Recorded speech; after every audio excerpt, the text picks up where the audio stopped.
तर आरोपी कोणीही असो शिक्षा होणारच अशी प्रतिक्रिया संजय शिरसाट आणि छगन भुजबळ या दोघांनी दिली आहे।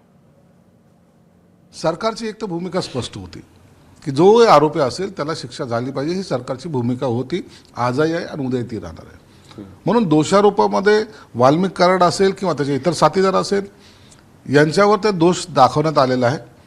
निश्चितच याची सुनावणी होईल आणि मला वाटतं योग्य तो निर्णय सुद्धा लागेल।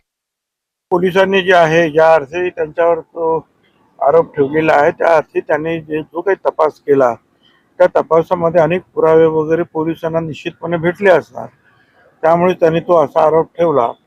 कारण ज्यावेळेला कोर्टात केस चालते तेव्हा सगळ्यांची जी चिरफाड होत असते आणि त्यामुळे अतिशय बारकाईने पोलिसांना सुद्धा ज्या या संदर्भाचा तपास करून नंतर जी आहे ती चार्जशीट दाखल करावी लागते। मुख्यमंत्र्यांनी आणि सगळ्यांनी उपमुख्यमंत्री सगळ्यांनी सांगितलं त्याचा कडक तपास करा आणि त्याच्यामध्ये जे कोणी असतील दोषी त्यांच्यावर कारवाई करा। त्याप्रमाणे कारवाईला सुरुवात झालेली आहे, चांगली गोष्ट आहे। एबीपी माझा, उघडा डोळे बघा नीट।